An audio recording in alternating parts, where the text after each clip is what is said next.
5 words, the Zohar Kadosh says, Netzach rechimoy debanoi l'rechimoy dedina. That Hashem loves his justice, Ani Hashem ohev mishpat, but there's something that Hashem loves more than his mishpat. More than you do the time, you do the crime. Netzach, what conquers the love that he has for din? The love that he has for his children. Right? Is that clear? Netzach, rechimoy debanoi l'rechimoy dedina.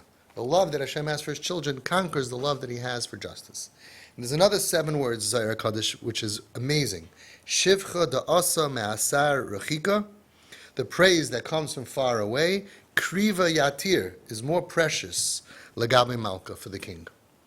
So if somebody comes and gives the king praise, and he's from the court, it's very nice.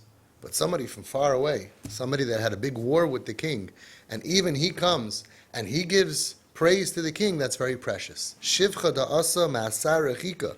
Praise that comes from a faraway place. Kriva yatir is very precious. Lagabe malka, before the king. And that's the chizuk that we should have. Some people feel, Rosh Hashanah, I want to run away. And the last place I want to be is in shul. So they should know it works counterintuitive. The further you are away from Hashem a whole year, the more precious it is when you show up to shul. Hashem says, wow, look who came. Rosh Hashanah is about being machtir, inauguration of the Malchus of Hashem.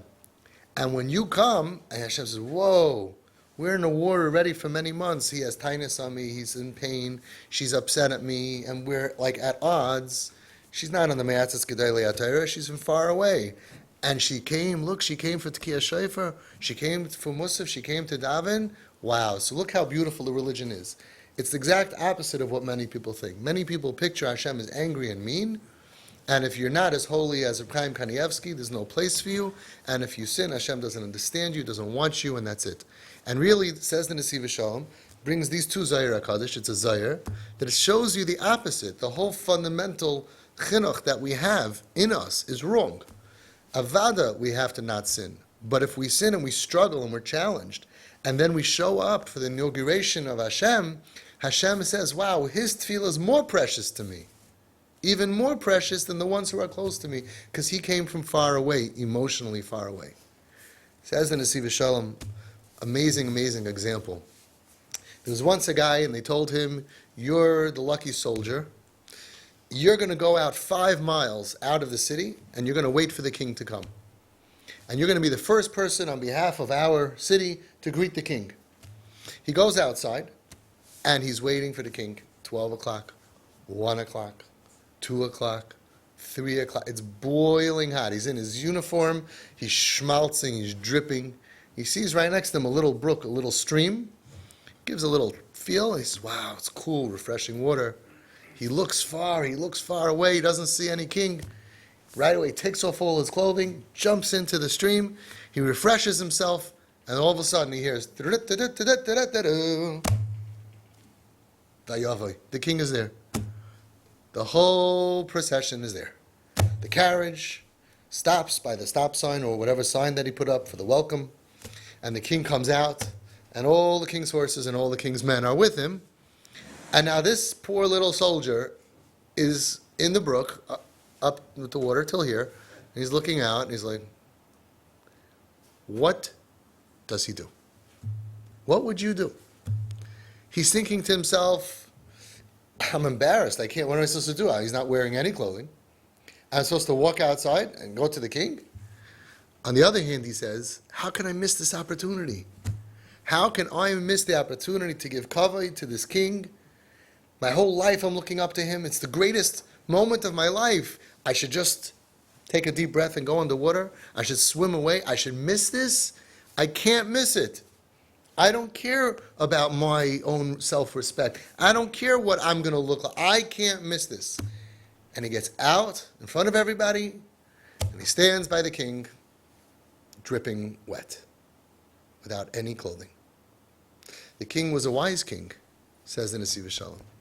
He knew that this soldier, he understood what happened. He realized that this soldier was somehow caught off guard, and caught with his pants down, as they say, literally. And he understood that this soldier had a choice.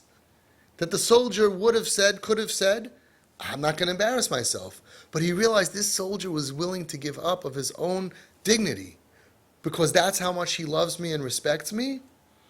He went over to him, and not only he appreciated him, not only he was so proud and so impressed with him, he gave him a medal of honor. I don't know where he pinned it. Gave him a medal of honor. Says the Nesivas Shalom, L'leiv hayedei amaras nafshay, to a heart that knows the bitterness of his soul, umatzavay hashafel, and his lowness, his low situation. It's so hard to skip over the past and to show up Rosh Hashanah, Yom Kippur. We know all the Averis. We know we were supposed to do tshuva. There was an Elul. We were supposed to wake up when we heard the shofar. There was supposed to be, but Lamaisa, this is me the way that I am. And he says, the answer is, you have to be like that soldier. That even though you don't want to be there, even though you want to run away, you should remember what the Zohar HaKadosh said. Shivcha da'asa ma'asar rechika. Those who are far away, their praise to Hashem when they daven to Hashem and they say HaMelech, their praise to Hashem is even more precious than all the frumies who are frum and doing the right thing a whole year. They're taka right, and Hashem wants the frum people also, by the way. But the worse you behave, the more struggles you had, the more precious you are to Hashem. You're going to go in and you're going to say, oh, but there's so much din. I'm so scared of all this judgment. Hashem loves judgment, but remember we learned the 5 words. Netzach, rechimoy debanoy lerechimoy dedina. Hashem loves one thing more than his din. He loves his children. Hashem decided to call us children because he knew that that's unconditional. It's a love she'eino tluya b'davar ve'eino b'teila la'olam. And you parents know more than anybody in the world how far your love can stretch. If the person causing you this amount of expense and agmas nefesh was anyone else other than your child, you would have said bye-bye a long time ago. So you're bringing out the love that Hashem has for us, because Hashem said, Kirachem av albanim, the way that parents love their children, that's the way I'm going to love each and every one of you. And you're showing Hashem, look, our neighbor said, give up on the kid. Our relative said, crazy kid, sign him off, delete, Control Alt Delete. And you're saying no, because a parent, a Torah parent, never ever will give up on their child, because you're using the midas of Hashem, the midas of netzach rechimoy debanu l'rechimoy dedina. Of course I have rules. How many of you did the contracts with the kid as if you're an enemy? We're going to sign a contract. You're going to do this, and if you don't do this, you're not going to get that. Rules are beautiful. Boundaries are wonderful. Consequences, gewaldig. And then what happens if it doesn't work? So that's where the world splits from us. The world says, you negotiated a contract. It was signed. He had his lawyers. You had your lawyers. He signed it. It was notarized. And that's it. Very important that he should know the consequences of his actions. This little confused, lost kid in tremendous pain. We have to teach him consequences. That's our job of a parent. The Torah says, the Zohar HaKadosh says, Netzach rechimoy dedina. Netzach rechimoy debanui l'rechimoy dedina. Yeah, I love my rules. I like when it's quiet at night. I don't want to hear noise. People don't leave the house at night. You don't bring home people that I don't approve of. You behave the way that I want. I have a lot of rules. But at the end of the day, if I have to choose between my rules and my child, Netzach rechimoy debani l'rechimoy dedina. The love that I have for my child conquers all my rules. If Hashem can do it, we can do it. And if we can do it, Hashem can do it. So we tell Hashem, learn from us, learn from you parents, how we're going to say, of course we want peace and quiet, and we want everything to be the way we want it to be. But at the end of the day, if it doesn't work out, then we're going to say, there's one thing that I love more than my rules. I love my child.